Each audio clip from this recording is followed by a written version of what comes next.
Bonsoir mesdames et messieurs et bienvenue donc à cette quatrième conférence du cycle sur Alexandre le Grand que vous propose l'Académie des inscriptions et belles-lettres. Jusqu'à présent, de façon quelque peu paradoxale, nous avons navigué assez loin d'Alexandre dans les lieux et dans les temps. Comme le disait il y a 3 semaines Muriel Debier en ouverture de sa conférence, nous n'avons pas parlé d'Alexandre lui-même, mais des traces qu'il laisse dans l'imagination médiévale, dans l'art de l'Asie centrale, dans les croyances religieuses du Proche-Orient. Allons-nous nous en approcher un peu plus aujourd'hui? Alexandre, pas forcément le vrai Alexandre, mais aussi l'image, les images qu'il cristallise, est aussi un sujet de discours. Il se trouve, par chance, que notre orateur de ce soir est précisément un spécialiste du discours. Laurent Pernaut, helléniste, membre de l'Académie des inscriptions et belles-lettres, professeur de grec à l'Université de Strasbourg, est actuellement un des meilleurs connaisseurs de la rhétorique antique et son œuvre s'inscrit dans le sillage glorieux de celle de Jacqueline de Romilly et de Marc Fumaroli. Il serait vain de la détailler ici, à côté d'ouvrages plus techniques, comme ses travaux sur Hélius Aristide, philosophe, rhéteur, médecin contemporain de Marc Aurèle. Laurent Pernaut a publié en poche une synthèse très utile, claire et bien informée sur la rhétorique dans l'Antiquité, qui m'est d'utilité presque quotidienne. Mais il a également suivi dans la longue durée certaines de ses actualisations dans la vie sociale, comme L'art du sous-entendu, titre d'un ouvrage fort original et stimulant publié en 2018, ou encore ses effets politiques, comme dans le dernier livre qu'il a publié sous le titre aujourd'hui brûlant d'actualité, La fièvre des urnes, 2500 ans de passions électorales. L'objet dans l'Antiquité de l'éloquence d'apparat, c'est l'éloge ou le blâme, en latin « los vel vituperatio ». Alexandre, personnage ambigu, nous l'avons vu, se prête à l'un ou à l'autre. Laurent Pernaut l'avait mis en évidence dans une anthologie parue il y a une dizaine d'années dans une collection destinée à un large public sous le titre « Alexandre le Grand, les risques du pouvoir, textes philosophiques et rhétoriques ». C'est, je pense, dans le prolongement de cette étude que s'inscrit la conférence qu'il propose maintenant sur Alexandre exemplaire. Et j'ai le grand plaisir, Laurent, de te laisser la parole.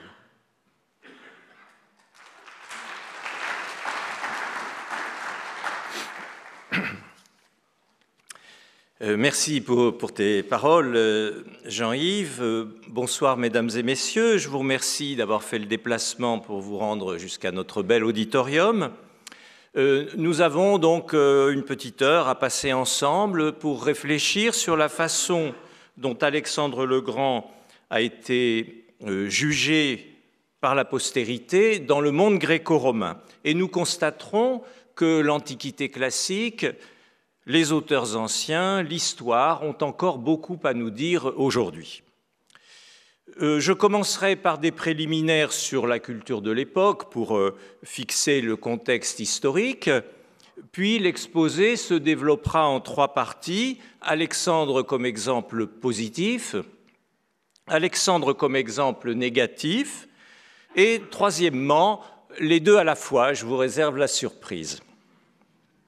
Donc, la période sur laquelle nous nous centrons ce soir est celle qu'on appelle le Haut Empire romain. Vous voyez un tableau chronologique sommaire.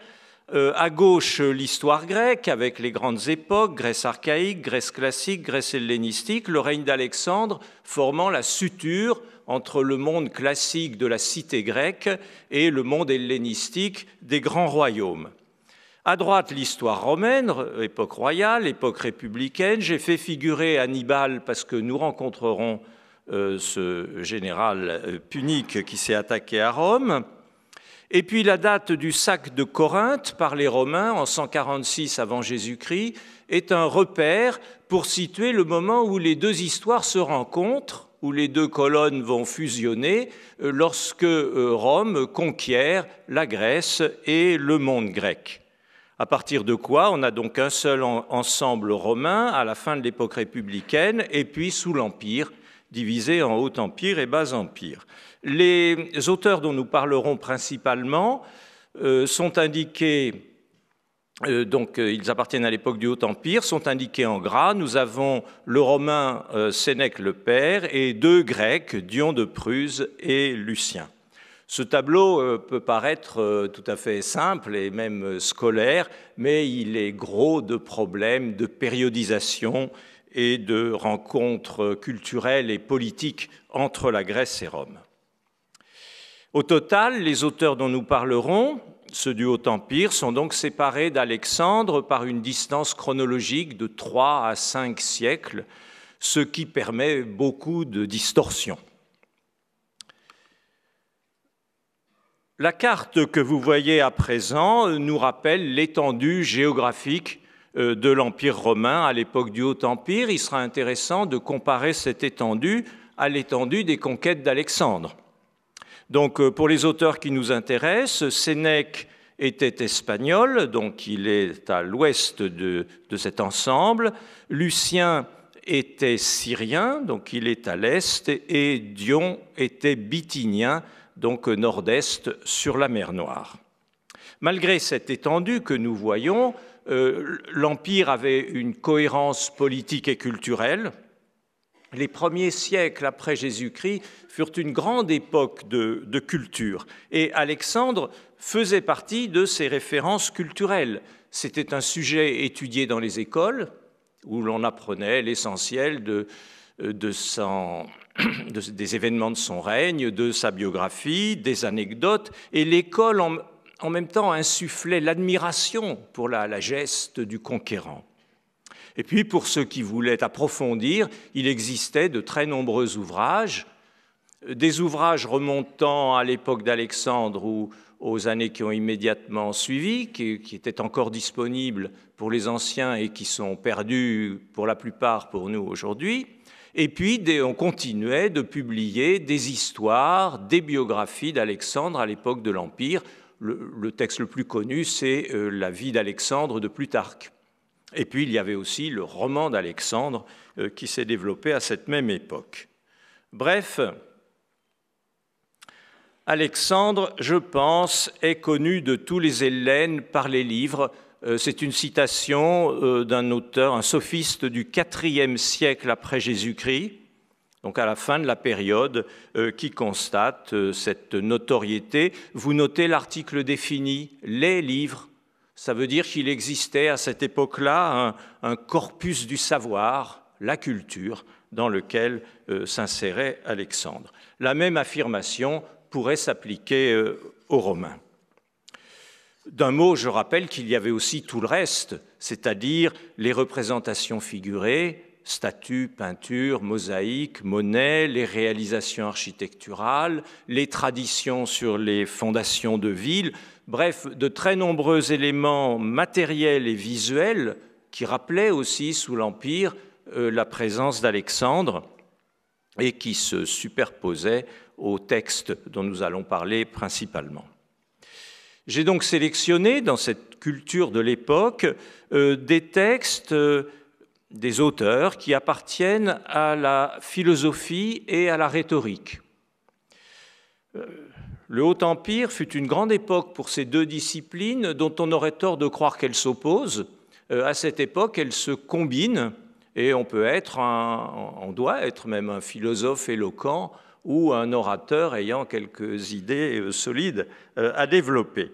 Donc, s'agissant d'Alexandre, le point de vue philosophique consistait dans l'examen psychologique et moral de la personnalité du roi, et puis dans des idées politiques sur le régime, le type de régime qu'il incarnait.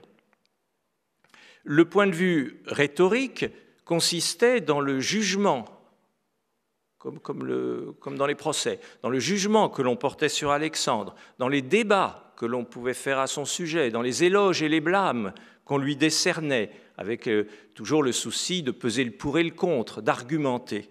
Donc on voit comment les deux lignes se rejoignent, ces deux inspirations intellectuelles, philosophie et rhétorique, pour aller dans le sens de l'évaluation, de la controverse, de la contestation à propos d'Alexandre. La notion clé, peut-être, c'est la notion d'exemple. Alexandre est un exemple, exemplum, paradigma, C'est une notion clé de la morale antique. Et donc la question est, dans quelle mesure Alexandre méritait-il d'être pris en exemple? Alexandre est d'abord évidemment un exemple positif. J'en viens à mon premier point. C'est un modèle de roi et de héros. Son surnom même d'Alexandre le Grand en témoigne. Alexandre a été surnommé le Grand très tôt. La première occurrence est dans une comédie de Plaute, donc vers 200 avant Jésus-Christ, mais dans un contexte tel que l'on comprend que le surnom était déjà répandu bien avant, peut-être même dès le vivant d'Alexandre. Et cette appellation est restée unanimement admise, en sorte que les Grecs se sont interrogés sur, ils ont voulu analyser cette grandeur. En quoi consistait-elle? Nous allons donc passer en revue quelques-unes de ces qualités qui ont été mises en avant par les auteurs. Prenons la première liste. Alors, voici une liste de 3 facteurs expliquant la grandeur d'Alexandre, voyez, en remontant au concept. Les 2 premiers, nous les trouvons chez un historien de l'époque d'Auguste, Diodore de Sicile, qui, au début de son livre 17 sur Alexandre, analyse, se demande pourquoi il a été un grand homme, et il assigne à cette grandeur 2 causes. La naissance au sens propre, c'est-à-dire que l'origine d'Alexandre remontait jusqu'à Héraclès par son père, censément, jusqu'à Éaque, père d'Achille, Éaque, Achille, Néoptolème, donc jusqu'à Éaque par sa mère, donc 2 lignées héroïques. Ensuite, il y a sa vertu, arrêtée, concept philosophique général, qui se décompose en vertus particulières, et surtout, dans son cas, l'intelligence et le courage. Dans la discussion s'ajoute un 3e point, c'est notre numéro 3, la fortune, c'est-à-dire au sens de la chance d'Alexandre, qui a été l'objet de discussions. Il y a en particulier un opuscule de Plutarque sur la question. Est-ce que Alexandre a réussi grâce à la chance ou grâce à ses mérites? Réponse, les deux. Et donc Plutarque répond que la fortune a secondé Alexandre, même si ses mérites avaient un rôle décisif. Vous savez que la chance dans l'Antiquité, ça n'est pas seulement une rencontre extérieure, ça fait partie de l'aura d'un personnage, et ça a continué longtemps. Il paraît que quand Napoléon avait ratifié une nomination, on lui exposait les mérites du candidat, et sa question était « Bien, mais a-t-il de la chance ?» Parce que sur le champ de bataille, c'était une qualité. Voilà donc la triade de base des qualités que l'on prêtait à Alexandre. Énumérons rapidement quelques points plus précis qui ont intéressé nos auteurs. D'abord, Alexandre était un représentant de l'hellénisme. Il appartenait à la culture grecque. Sujet sur lequel on pourrait discuter, et on pouvait discuter à l'époque. Est-ce que les Macédoniens étaient des Grecs? Alors, la réponse la plus courante dans l'Antiquité consistait à dire que de toute façon, la famille royale de Macédoine était grecque, venant d'Héraclès, comme on l'a dit, et d'Achille. Quant à la population et au royaume même de Macédoine, là, il y avait des avis opposés, et vous savez que cette controverse dure encore aujourd'hui avec les relations entre la Grèce et la Macédoine du Nord. Donc, Alexandre, à cette époque, est considéré comme appartenant à l'hellénisme, et ce qui le marque, c'est son admiration pour Homère. Homère, père de la culture grecque, et qui favorisait de sa part une espèce d'imitation d'Achille, le héros de l'Iliade. Donc, l'hellénisme, vous voyez ici une reproduction qui illustre ceci. C'est un tableau d'Hubert Robert de la seconde moitié du XVIIIe siècle qui est intitulé « Alexandre le Grand devant le tombeau d'Achille ». C'est une scène célèbre qui a souvent été représentée, qui, selon les historiens, a véritablement eu lieu. Au départ de son expédition en Asie, Alexandre se serait arrêté à Troie pour rendre hommage au héros dont il descendait, Achille. Et donc là, dans un paysage qui est plutôt un paysage de ruines italiennes que d'antiquité grecque, dans ce paysage, Alexandre fait ouvrir le tombeau d'Achille. Voilà la rencontre déjà de deux héros. Un autre aspect que les anciens mettaient en valeur est le fait qu'Alexandre avait été le disciple d'Aristote. Aristote a été donné comme précepteur à Alexandre quand celui-ci avait 13 ans, semble-t-il, et il est resté 3 ans. Cette nomination s'explique par le fait que le père d'Aristote, Nicomaque, était le médecin de la famille royale de Macédoine. Donc, on avait déjà eu recours, si vous voulez, au service du père, et donc à nouveau le fils, mais le fils, quel fils, Aristote, devenait précepteur d'Alexandre. On ne sait pas quel bénéfice Alexandre a tiré de cet enseignement. On se demande si ce n'est pas le contraire, parce d'abord, Aristote était rémunéré, et puis aussi, il paraît que la famille royale de Macédoine lui a fourni des animaux, grâce à leurs expéditions lointaines, qui lui ont servi pour ses recherches de biologie et de zoologie.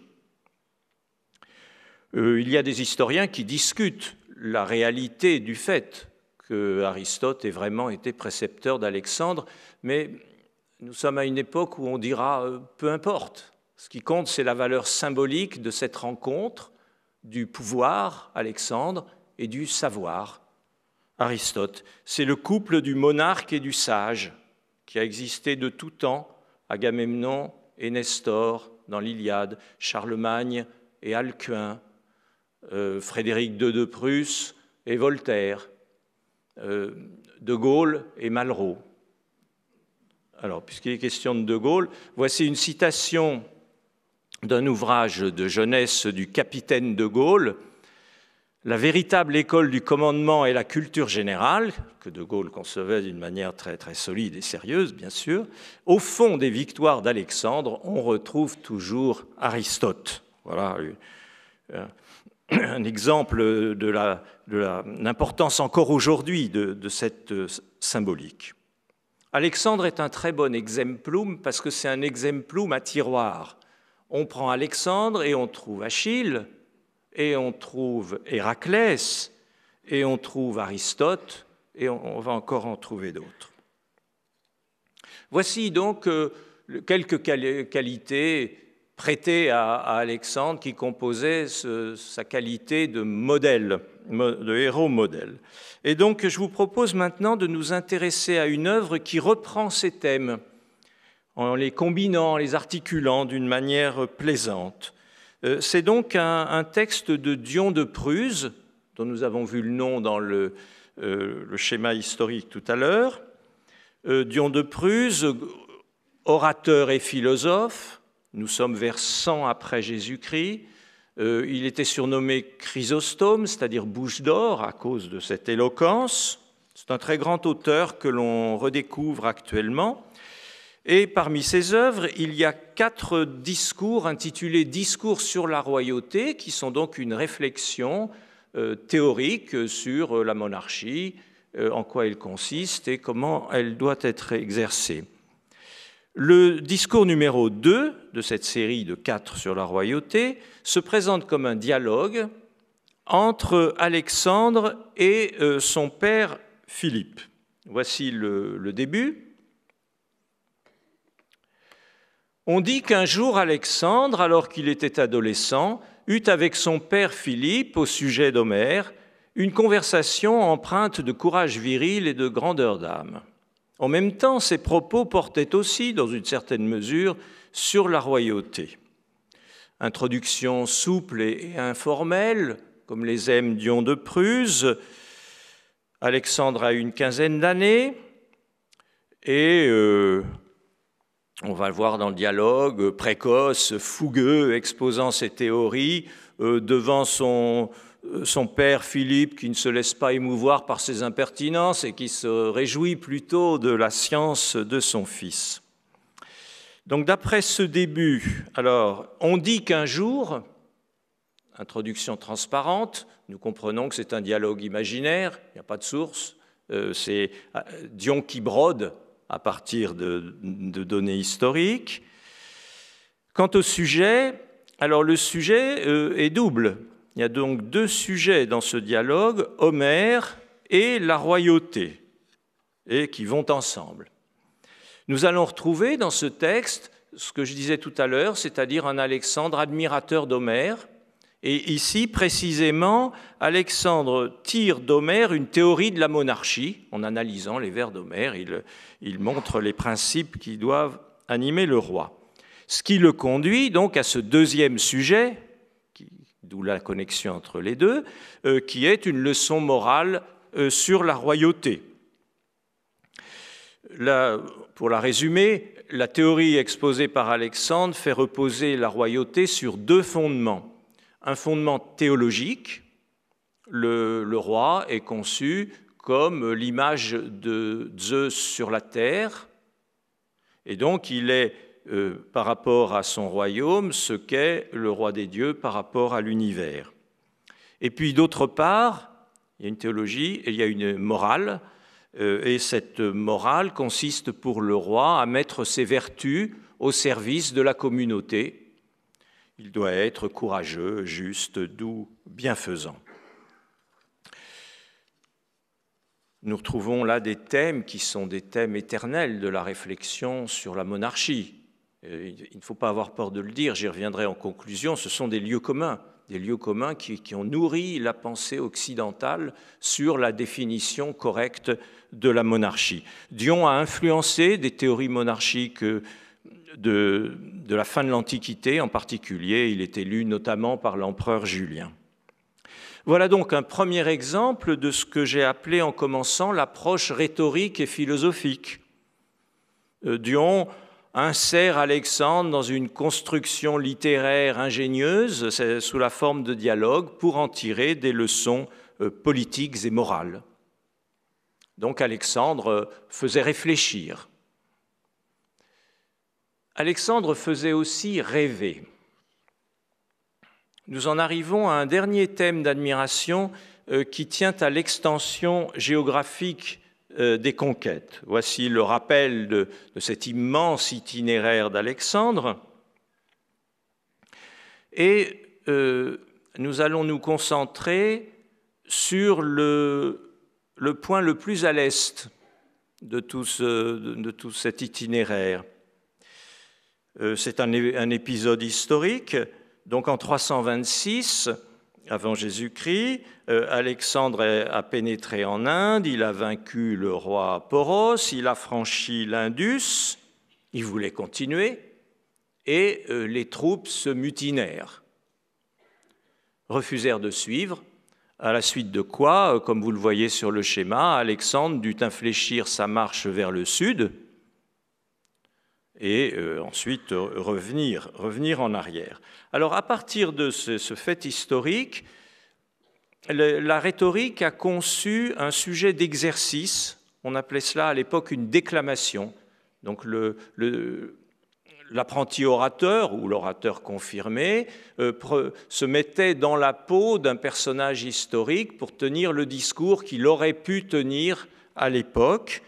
Et donc ici, la déclamation consiste à se mettre dans la peau d'un général qui va conseiller à Alexandre, lorsqu'il est arrivé au point le plus extrême, de rebrousser chemin. Tâche délicate et même dangereuse, vu le caractère d'Alexandre, nous savons que c'était risqué de lui donner un avis pareil.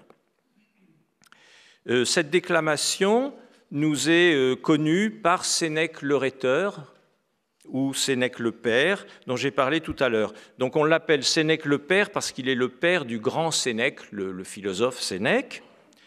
Et cet homme, donc le père, c'était un Romain né à Cordoue, qui a partagé sa vie entre l'Espagne et Rome, et qui, à la fin de sa vie, a écrit le souvenir des déclamations qu'il avait entendues pendant toute son existence. Alors c'est pour ça qu'on l'appelle aussi Sénèque le rhéteur.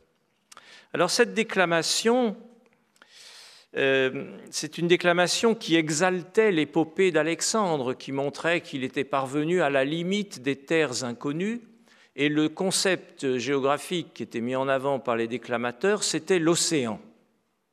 Alors l'océan, ça a bien des sens dans la civilisation antique. Au sens géographique, on peut dire qu'Alexandre voulait continuer jusqu'à l'océan Indien, dont il ne se représentait peut-être pas exactement la localisation. Il finira par y arriver vers le sud. Mais au-delà de l'océan Indien, l'océan, suivant les croyances géographiques, c'était le fleuve qui faisait le tour de la Terre. Donc, en continuant à aller vers l'est, on allait finir par se retrouver à l'ouest.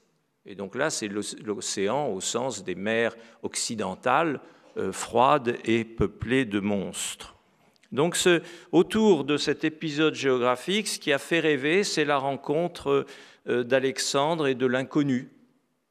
L'inconnu géographique, c'est le saut dans l'inconnu qu'il aurait pu faire. Voici une citation d'un passage de cette déclamation. Ces déclamations s'appellent suasoires parce que rhétoriquement, il s'agit de donner un conseil. Là, c'est le général de l'état-major qui donne à Alexandre le conseil de ne pas aller plus loin. Et pour lui donner un tel conseil, il le flatte, bien entendu, et donc il exalte sa grandeur. « Oh, combien ta grandeur a dépassé même la nature !» Vous voyez, on est au-delà de la nature. Pour le monde, Alexandre est grand. Pour Alexandre, le monde est étroit. Ce qu'on appelle une sententia, une formule bien frappée. Le déclamateur, auteur de cette formule, c'est Albusius Silius, auquel Pascal Quignard a consacré un roman intitulé Albusius. Donc, il fait encore réfléchir. Dans la même ligne, mais plus tard, voici une phrase écrite par Napoléon lorsqu'il était à Bordeaux en 1808 et envoyée à son frère Joseph Napoléon, roi d'Espagne. « Je trouverai en Espagne les colonnes d'Hercule, mais non des limites à mon pouvoir. » Donc les colonnes d'Hercule qui bordent le détroit de Gibraltar, c'est la même idée. C'est l'idée du conquérant qui va passer les frontières du monde civilisé et entrer dans un au-delà océanique et dangereux.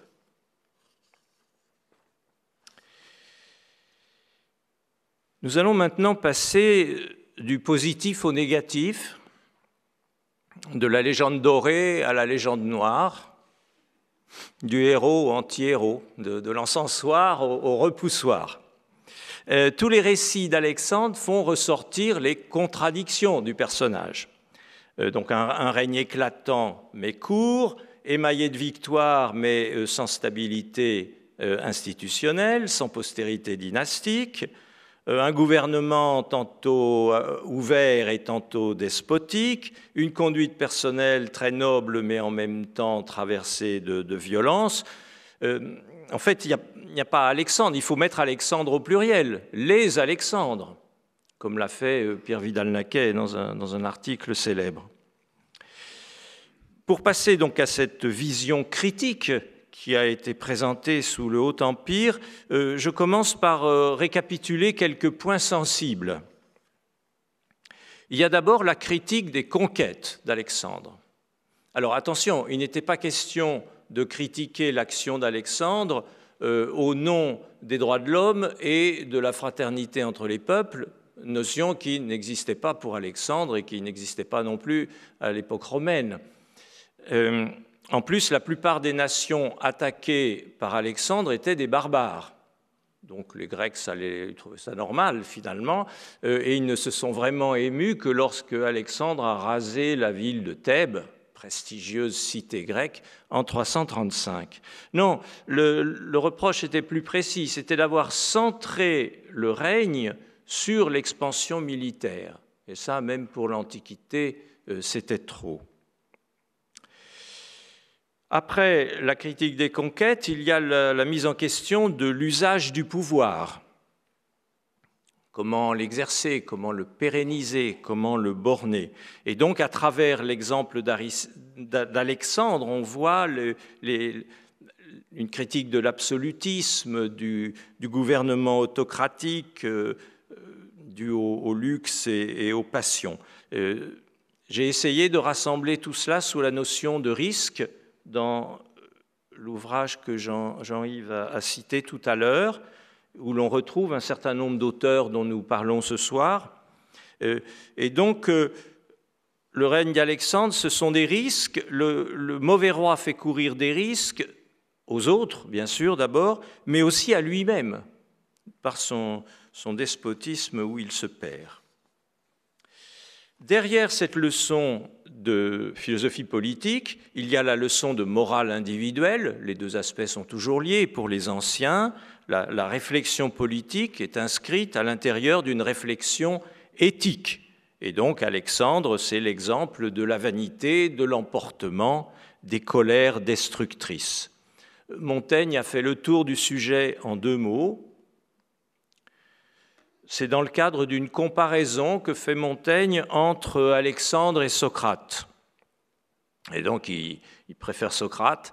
La vertu d'Alexandre me semble représenter assez moins de vigueur que ne fait celle de Socrate. Vous notez le mot vertu. Montaigne connaissait parfaitement la réflexion sur les mérites, et vous vous rappelez que c'était le numéro 2 dans notre liste des 3 mérites principaux, la vertu, la fameuse vertu d'Alexandre. Le prix de l'âme ne consiste pas à aller haut, mais ordonnément. Haut, ordonnément. 2 mots qui font le tour de cette critique morale. Enfin, le 4e aspect critiqué chez Alexandre concerne ses prétentions à la divinité, dont nous avons déjà dit 2 mots. Donc il affichait sa rivalité avec Héraclès, avec Dionysos, et puis des bruits couraient sur la naissance prodigieuse d'Alexandre, dont la mère, la reine Olympias, aurait été fécondée non pas par son époux Philippe, mais par, et là il y a toute une liste, par la foudre, par un sceau représentant un lion, par un serpent qui se serait glissé dans le lit conjugal, ou encore par Zeus Ammon. Nous retrouverons ce dieu avec son nom grec et libyen. Le roman d'Alexandre a mis en valeur ce thème, comme vous savez, en consacrant tout un morceau à la conception d'Alexandre qui est effectué dans une atmosphère magique par Olympias et le pharaon Nectanébo. Donc tout ça auréolait Alexandre d'une divinité de mauvaise aloi, et ça fait partie des critiques qui ont pu lui être adressées. Disons que lorsqu'on est à la tête de l'État, il est dangereux de se prendre pour Jupiter. Et nous allons retrouver un discours qui illustre tous ces thèmes de critique, toujours un discours de Dion, donc c'est le 4e discours sur la royauté, qui se présente comme un dialogue, non plus un dialogue entre Alexandre et Philippe, comme le numéro 2, mais un dialogue entre Alexandre et le philosophe Diogène. Diogène de Sinope, le fondateur du cynisme, celui qui vivait dans un tonneau, etc. Alors voici le moment de la rencontre. Donc Alexandre se présente, il a fait l'effort de venir devant le philosophe, c'est déjà un hommage, et Diogène le pria de s'écarter un petit peu, car il était justement en train de se chauffer au soleil. C'est la fameuse scène, citée par de très nombreux auteurs, Cicéron, Plutarque et tant d'autres, « Ôte-toi de mon soleil », réplique de Diogène à Alexandre. Que ce mot soit authentique ou non, on en discute. Il s'agit de rabattre les prétentions d'Alexandre en montrant que le plus puissant des rois n'est pas digne de détourner Diogène de ses occupations habituelles. Vous avez remarqué le mot « petit », un petit peu, smikron en grec, mis en valeur par sa place dans la proposition. C'est une pointe par rapport au surnom Alexandre le Grand. Donc, pour Diogène, la grandeur ne compte pas et il se contente de demander à Alexandre une petite chose, tout en sachant que c'est déjà beaucoup. Alors, après cette rugueuse prise de contact, le dialogue de notre discours 4 se continue et Diogène enchaîne les reproches. Il fait la leçon à Alexandre. Et cette leçon consiste à l'inciter à se garder de 3 démons. L'un voluptueux et sensuel, donc c'est l'amour des plaisirs. L'autre, ami de l'argent et de la richesse, donc c'est la cupidité, l'avarice. Le troisième, ami de l'honneur et de la gloire, c'est l'ambition, le souci de la gloriole. Donc le démon, c'est la puissance qui gouverne l'âme de chacun et qui détermine le caractère et la manière de vivre. C'est une conception bien attestée dans la philosophie antique et que nous utilisons encore aujourd'hui quand nous parlons du démon de l'ambition, par exemple. Cette liste de 3 est traditionnelle dans l'Antiquité et le dernier qui a été mis en valeur à la fin, le 3e, c'est évidemment le plus important dans le contexte, c'est le caractère ambitieux qui menaçait le plus Alexandre, compte tenu de sa volonté d'héroïsme et de conquête. Je note au passage que cette leçon, qui est dans son fond philosophique, est exprimée sous une forme littéraire et rhétorique recherchée par souci de persuasion. Donc nos 2 disciplines continuent de se conjuguer. Les démons font l'objet de descriptions élaborées. Ce sont des allégories, des personnifications, des caractères, au sens des caractères de La Bruyère ou de Théophraste. Il y a donc un souci de persuasion dans la formulation de Diogène. Après quoi, il n'y a pas de conclusion. L'œuvre se termine sans qu'Alexandre reprenne la parole, si bien qu'on ne sait pas quel est l'effet qu'a produit sur lui le discours de Diogène. Si l'on se reporte à la suite du règne, on peut deviner que la leçon n'a guère été entendue. Un autre exemple de cette réflexion critique sur l'antimodèle d'Alexandre, nous allons le trouver maintenant dans un petit texte de Lucien, qui va dans le même sens que Dion, mais sur un sujet un peu différent. Il se focalise sur les prétentions à la divinité. C'est un texte tiré des Dialogues des morts, œuvre donc qui a eu un très grand retentissement de Lucien. Donc nous sommes vers 160 après Jésus-Christ. Sur les 30 Dialogues des morts de Lucien, 3 sont consacrés à Alexandre. Donc la scène est aux enfers et puis Alexandre rencontre successivement différents personnages qui sont morts comme lui. Parmi les dialogues des morts, ceux qui mettent en scène Alexandre ont eu des imitateurs, et donc il est important de citer ici 2 illustres membres de l'Académie française, Fontenelle, dans ses nouveaux dialogues des morts, 1683, et Fénelon, dans ses dialogues des morts, 1712, qui se sont inspirés des dialogues de Lucien, et notamment de ceux qui sont relatifs à Alexandre.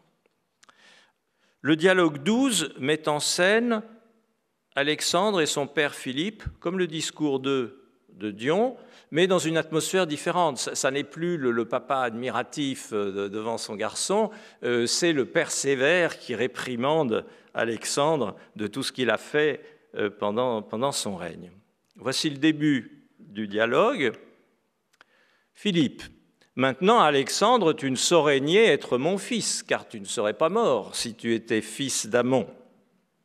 L'humour vient du fait que nous sommes sous terre, et donc on n'attendait pas Alexandre, puisqu'il était Dieu. Puis voilà qu'il arrive. Réponse, Alexandre, mais moi non plus, père, je n'ignorais pas que j'étais le fils de Philippe, fils d'Amyntas. J'ai accepté l'oracle parce que je le jugeais utile à mes entreprises. L'oracle, c'est un événement historique qui a été rendu dans l'oasis de Siwa, l'oasis à l'ouest de l'Égypte, près de la frontière avec la Libye. où le dieu Amon, enfin le prêtre du dieu Amon, aurait salué Alexandre en l'appelant fils du dieu. Lucien ne peut pas supporter les prétentions à la divinité, la complicité des prêtres, qui donc accréditent ces versions, et la sottise, dit-il, du peuple qui ajoute foi à ces bruits. Donc la dénonciation religieuse est le thème central du dialogue. Rappelons que Lucien écrit à une époque où la divinisation des empereurs, morts et même vivants dans la partie orientale de l'Empire, était de règle. Donc il y a quelque chose peut-être de subversif là. Lucien est un des très rares athées conservés de l'Antiquité. Et donc ceci m'amène à ce point de vue un peu différent qui va être introduit. Donc c'est mon troisième point. La réflexion sur Alexandre n'est pas restée prise dans l'opposition stérile de le bon et le mauvais, le bon modèle ou le mauvais exemple. Il y a un point de vue supplémentaire qui s'est ajouté à l'époque dont nous parlons à cause de Rome. Car nous sommes à l'époque romaine, et donc derrière Alexandre, il est facile de penser à Rome. Et là, le jugement devient partagé. Il ne s'agit plus seulement du bon et du mauvais. Cette antithèse va être dépassée. Donc, avant tout, rappelons que le pouvoir romain se réclamait, prenait modèle sur celui d'Alexandre, que donc le parallélisme entre les deux était donné par les Romains eux-mêmes. De grands capitaines romains se sont réclamés d'Alexandre comme Pompée le Grand, ce surnom c'est à l'imitation de celui d'Alexandre, et puis les empereurs, Caligula, Néron, Trajan, Caracalla, Julien, entre autres, se sont réclamés d'Alexandre. C'est tout un filon de la pensée impériale qu'on appelle l'imitatio Alexandri. En voici un exemple. Il s'agit de la vie de Jules César. César à 30 ans, vit une statue d'Alexandre, selon son biographe, et il se mit à gémir en pensant qu'il n'avait encore rien fait de mémorable à l'âge où Alexandre avait déjà soumis toute la terre. C'est parfaitement exact. À 30 ans, Alexandre était déjà en Inde, alors que la carrière active de César va commencer plutôt à 40. Il est à Cadix quand il gémit de cette manière-là. Cadix, c'est l'extrémité de l'Europe qui ouvre vers l'océan Atlantique. On retrouve toujours la même thématique de l'océan, comme chez Sénèque et comme chez Napoléon. Donc ce parallélisme, cette application des faits d'Alexandre à l'Empire romain peut être soit favorable, soit défavorable à Rome à cette époque. Si on compare la conquête macédonienne à la conquête romaine est évidemment supérieure pour ce qui est de l'organisation, de la durée. Rome a rempli les objectifs qu'Alexandre n'a pas pu atteindre compte tenu de son décès rapide. Comme dit un historien latin en 2 mots, il est plus difficile de garder les provinces que de les conquérir.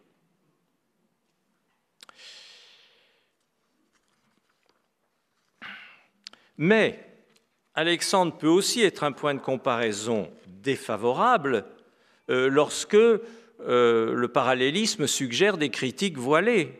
Par exemple, on l'a vu, les programmes de conquête excessifs, ça aussi, ça pouvait s'appliquer à Rome, ou même des détails, par exemple l'astrologie. Il paraît qu'Alexandre a été tenté par l'astrologie à Babylone.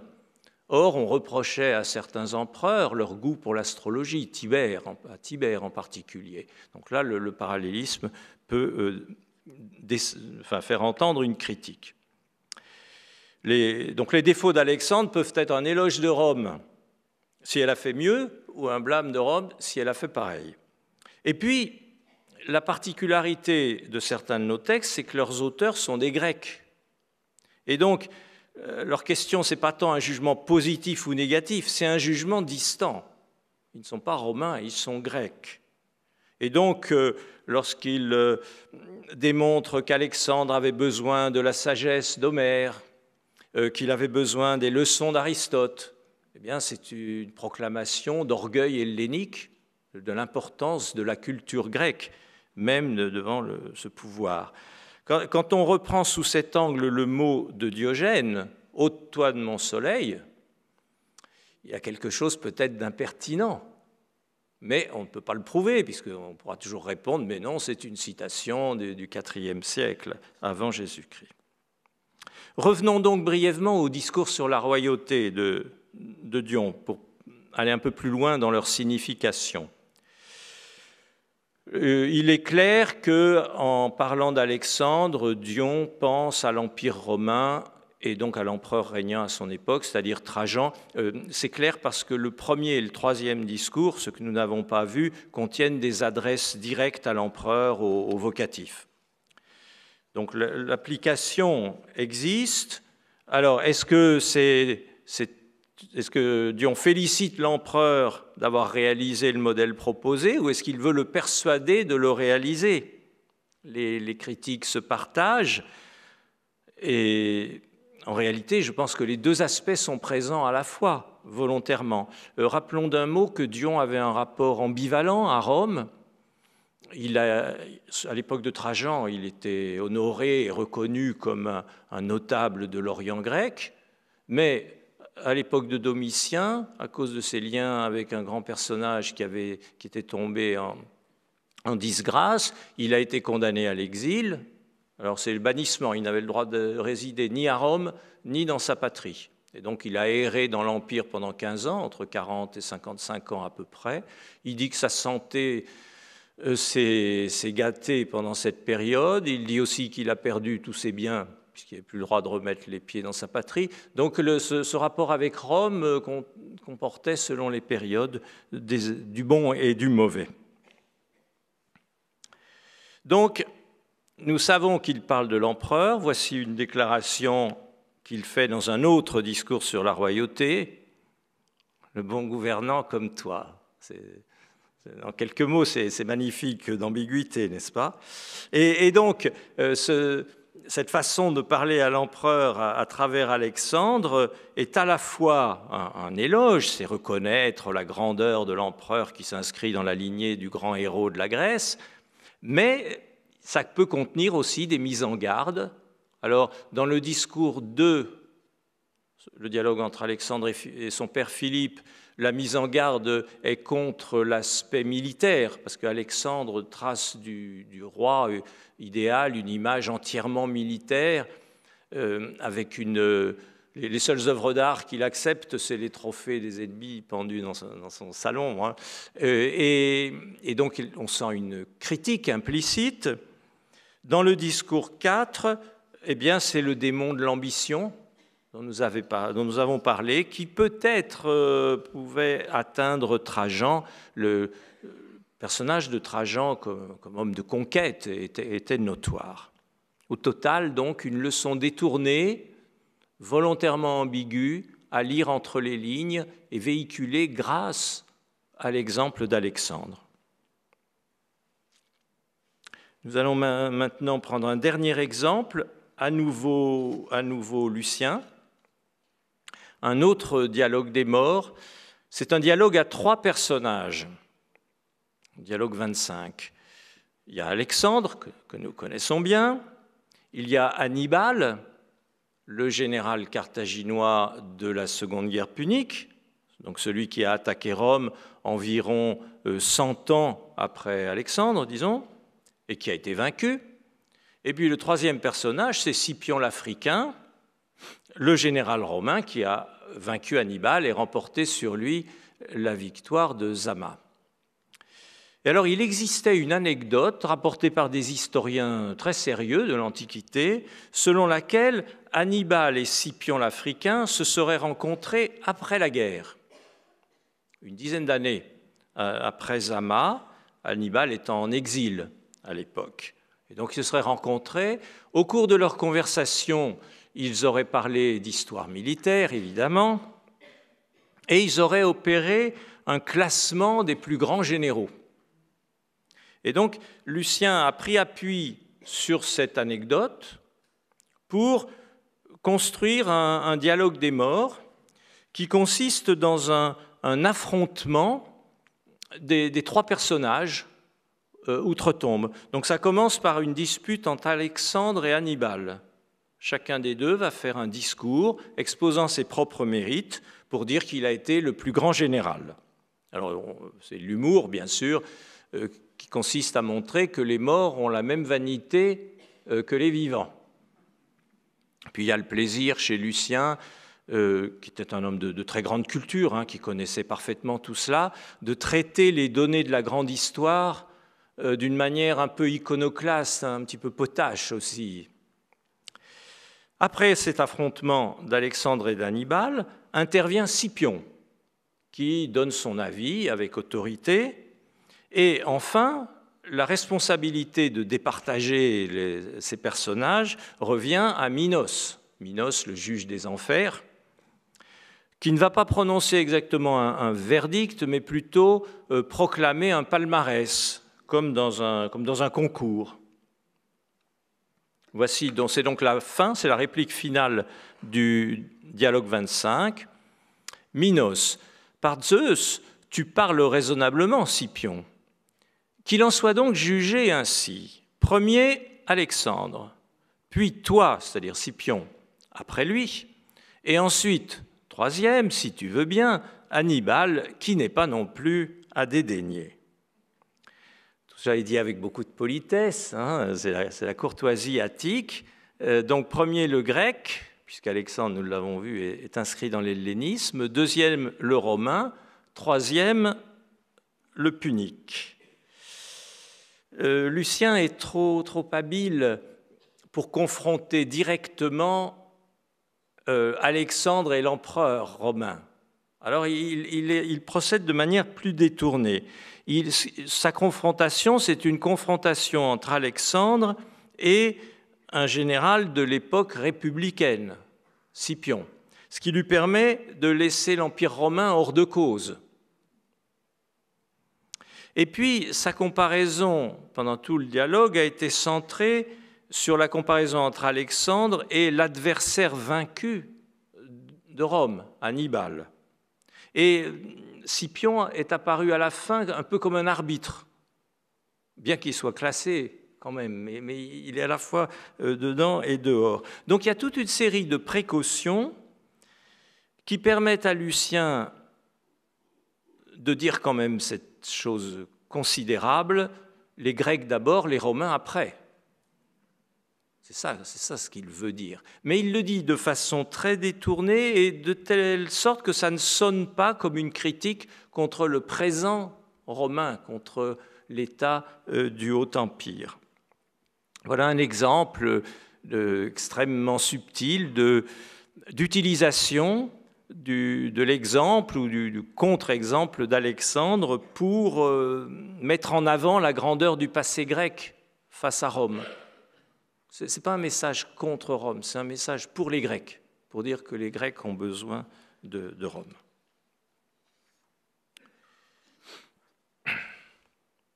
J'en viens à une brève conclusion. Après ce parcours à travers les finesses des anciens dans leur rapport à Alexandre, c'est un festival d'intelligence qui montre comment la littérature, pour eux, sert à penser le monde et à penser les problèmes du présent. Ces avatars d'Alexandre m'ont suggéré deux types de réflexions. Il y en a sûrement d'autres et j'espère qu'on pourra dialoguer ensuite et ajouter des éléments. Le premier thème de réflexion, c'est la leçon de modération. Il s'agit de réfléchir sur les risques du pouvoir absolu et la nécessité de le modérer. C'est la leçon antique, donc valable pour les anciens, mais en même temps, c'est une leçon valable de tout temps. Il faut se garder des politiques centrées sur la guerre, nous disent les auteurs, de l'impérialisme, des conquêtes, il faut se garder du culte de la personnalité, des dérives autocratiques, tyranniques, et de toutes ces vésanies qui se croient héroïques. Et donc, ça, c'est vraiment une idée de longue durée pour notre culture occidentale. Et au fond, ce que les anciens disent ici, l'histoire récente de l'Europe orientale montre que le danger est toujours là. Et puis, alors, d'un point de vue plus méthodologique, l'autre réflexion que peut inspirer cet exemple d'Alexandre porte sur l'utilisation du passé. Tous nos auteurs donc utilisent le passé en assurant à Alexandre cette fortune littéraire. Ils l'utilisent comme exemple. Donc il y a plusieurs notions importantes. La notion d'exemple, exemple moral, exemple historique. Il y a la notion de mémoire culturelle, qui, vous le savez, a été lancée par un égyptologue, Assmann, et puis qui a ensuite été transposée à différents domaines, y compris le domaine de l'Antiquité. Et là, on comprend bien ce que c'est que cette mémoire culturelle. Une autre notion encore qu'il faudrait faire jouer ici, j'en ai dit un mot tout à l'heure, c'est la notion de lieu commun, notion qui a été mise en avant par un grand historien de la pensée et de la littérature allemand, Curtius, qui était un médiéviste au départ, mais qui connaissait admirablement l'Antiquité aussi, et qui a montré que lieu commun, ça pourrait paraître une expression dévalorisante, pour dire banalité, stéréotype, mais qu'en fait, les stéréotypes sont des archétypes. Ce sont des idées profondes qui existent dans toute l'Europe occidentale, et là, nous en avons rencontré un certain nombre à propos d'Alexandre.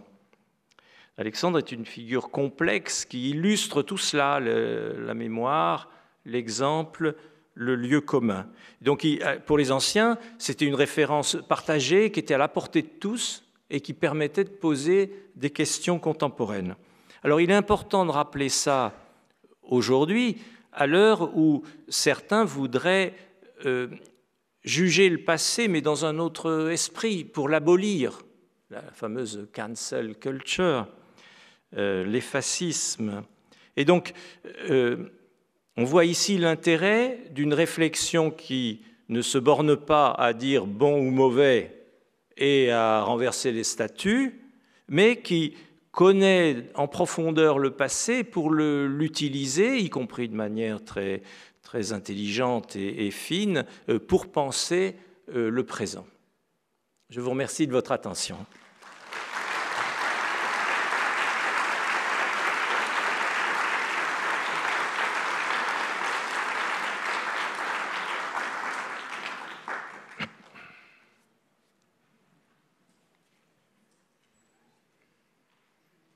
Merci beaucoup, Laurent, pour la limpidité de ton exposé, pour la nuance avec laquelle tu as su faire parler les sous-entendus de tes sources, et pour la profondeur qui nous parle de tes conclusions. Alors, tu as appelé toi-même, nous avons quelques minutes pour discuter, tu as appelé toi-même à cette discussion, et donc je demande aux personnes du public qui souhaiteraient poser une question, demander un éclaircissement ou apporter la contradiction qui c'est à Laurent Pernaut de bien vouloir se manifester.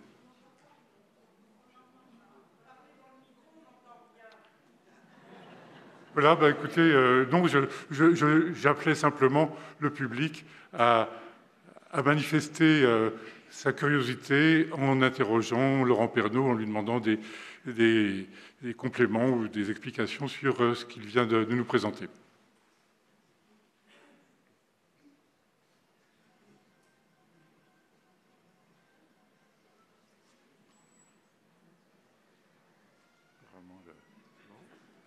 Voilà, si tout le monde est convaincu, c'est parfait. Je ne pouvais pas rêver mieux. Merci. Oui. Si vous permettez, Oui. je n'ai rien à vous demander comme complément d'explication parce que votre exposé était d'une très grande clarté et on vous en remercie. Mais je voulais juste vous dire que vous m'avez donné envie de lire Lucien.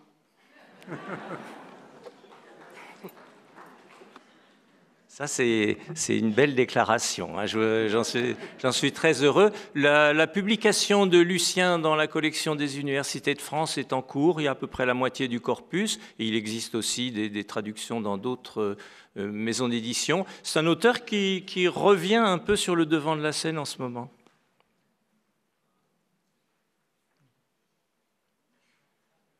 Oui, il y a un monsieur là. Ah. Une autre intervention peut-être?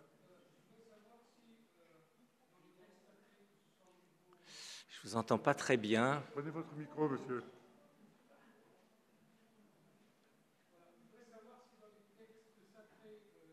De la Bible ou du Coran, parce que je sais que dans le Coran, il y a une sourate qui relate, qui parle de la vie d'Alexandre le Grand et qu'il appelait l'homme aux deux cornes. Je voudrais savoir si vous avez des informations à ce sujet. Merci. Oui, je connais ce passage sans être spécialiste et sans pouvoir me prononcer.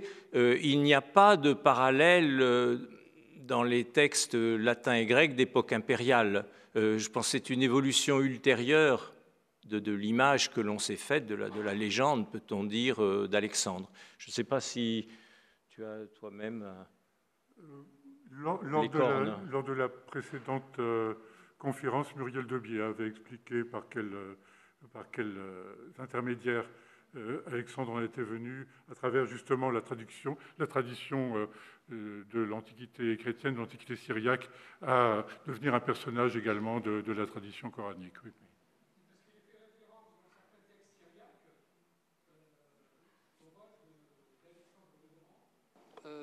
Par rapport à toutes les expéditions qu'il a surtout faites dans le Caucase à l'époque, contre Magog et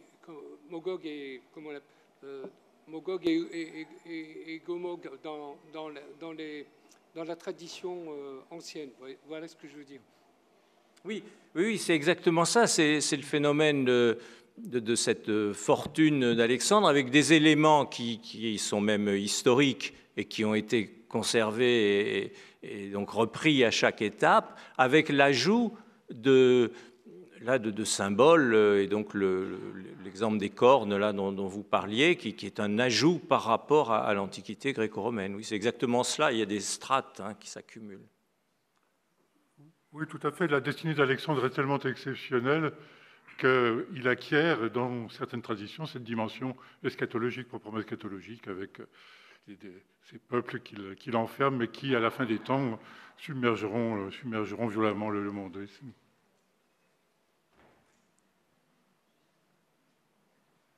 Voilà, s'il n'y a pas d'autres interventions, je pense que nous pouvons nous en tenir là. Donc, si vous le voulez bien, nous nous retrouvons dans 15 jours. Nous arrivons au milieu du cycle de conférences. Donc, ça va être un petit pas de côté, un petit excursus poétique, puisqu'il s'agira d'examiner ou d'interroger un héritage d'Alexandre dont il est totalement inconscient et qui est tout à fait involontaire, à savoir l'alexandrin, le vers alexandrin. Voilà.